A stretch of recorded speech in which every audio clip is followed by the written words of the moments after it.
अस्सलामुअलैकुम, कैसे हैं आप सब? उम्मीद है कि सब खैरियत से होंगे। तो येला लूडो में आज एक न्यू एक्टिविटी रिलीज़ की गई है जिसका नाम है यूएई नेशनल डे प्रमोशन। तो जिसमें हमें 2 डाइस डिस्काउंट के ऊपर देखने को मिल रहे हैं। जो पहला डाइस है जिसका नाम है यहाँ पे क्लिक करके मैं दिखा देता हूँ, जिसका नाम है व्हाइट हॉर्स। जो प्ले इस तरीके से होता है, जिसकी ओरिजिनल कीमत है 13,000 डायमंड, लेकिन अगर एक्टिविटी के दौरान अगर इसको परचेज़ करोगे तो 60% डिस्काउंट के साथ 5,200 का कर सकती हो। इस तरीके से जो दूसरा डाइस है वो भी 60% ऑफ के ऊपर है। वो हेलीकॉप्टर वाला डाइस है जिसकी ओरिजिनल कीमत है 10,000 डायमंड, लेकिन एक्टिविटी के दौरान 4,000 का ओपन कर सकती हो। और जो इसकी व्हाइट हाउस की गेम थीम है जो 50% ऑफ के ऊपर मिल रही है, 8800 डायमंड की है, 4400 डायमंड के ऊपर कर सकती हो। इसी तरीके से ये दूसरे हेलीकॉप्टर की गेम थीम भी 50% ऑफ के साथ है, 7880 डायमंड की है, 3940 डायमंड से 3940 डायमंड की परचेज कर सकते हो।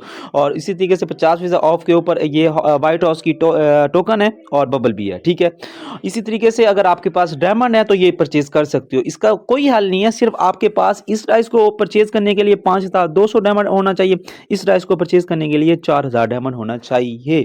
तो बाकी हंसते रहे मुस्कुराते रहे, फिर मिलते हैं एक ऐसी एक नई वीडियो के साथ। दुआ में याद रखना। और ये एक्टिविटी जो आपको यहाँ पे शो हो रही है 22 नवंबर से लेकर 5 दिसंबर तक ये एक्टिविटी आपको येला लूडो के ऊपर शो होगी। तो इंशाल्लाह मिलते हैं एक नई इंफॉर्मेशन के साथ, एक नई वीडियो के साथ। दुआ में याद रखना। अल्लाह हाफिज़।